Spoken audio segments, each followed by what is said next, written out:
Hi, I'm corporate trainer Dana Brownlee, and I'd like to talk about effective communications in the workplace. This has got to be one of my most requested training and speaking topics. There's so many simple, easy tips that would dramatically improve communications in the workplace, and I just want to discuss a few today. First of all, before you communicate, consider whether efficiency or effectiveness is more important. Whether we realize it or not, usually efficiency and effectiveness are inversely related. Things like tweeting and social media and email might be highly efficient, but not as effective as face to face or phone. So before you communicate, really think about what is most important in this particular situation. Obviously, if you've got to get, it's urgent and you need to get a message out to 5,000 people in the next 5 minutes, it's efficiency. But maybe if you are having a sensitive conversation or discussing something that's particularly intricate, the face to face communication is more worthwhile. So be very strategic about making that selection. Number two, know when to use email and when not to. I think email is a wonderful thing. I love it just as much as anybody else, but overuse of email can be extremely damaging. And there's so much that's lost in translation a lot of times with email as well. So, in particular, I think there are three times when you shouldn't use email. One, if it's sensitive, if it's something, if you're laying somebody off, if you're having a sensitive conversation, if there's emotion involved, you certainly don't want to use email. They'll be more upset by the fact by how you communicated it than the message itself, possibly. So if it's sensitive, don't email. If it's particularly complicated, don't email. What you want to avoid is that email volleyball where it's going back and forth 17 times just to clarify something. It might be worth just a 5 minute hallway conversation just to really hash it out or talk through it. So if it's complicated, I wouldn't email. And then finally, if it's urgent, email is not the choice. If I start seeing smoke coming up under the door, it's not the time to send out an email. So think about those three.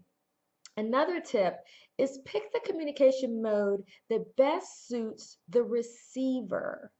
Most of us use or default to the communication mode that we prefer. So, for example, I love email. So, it's easy for me to just default to emailing for everything or for everyone. But what's most effective is to think about the person you're sending to and think about what they are most responsive to.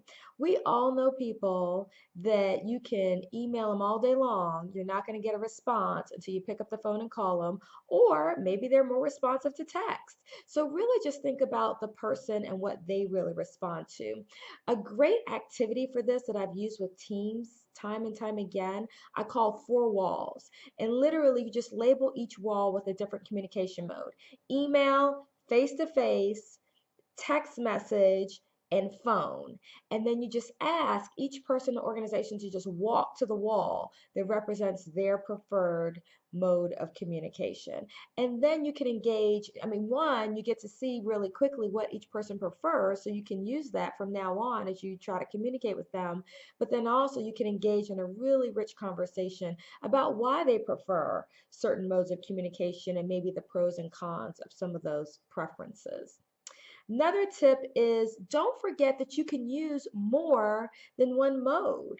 These are not mutually exclusive. So let's say you decide you really need to talk to Shelly down the hall about something that's a little complicated and it's pretty important. So you want to do a quick face to face. But there's nothing wrong with following up with an email just to confirm, just to document what you guys talked about. So think about combining modes as well for optimal effectiveness.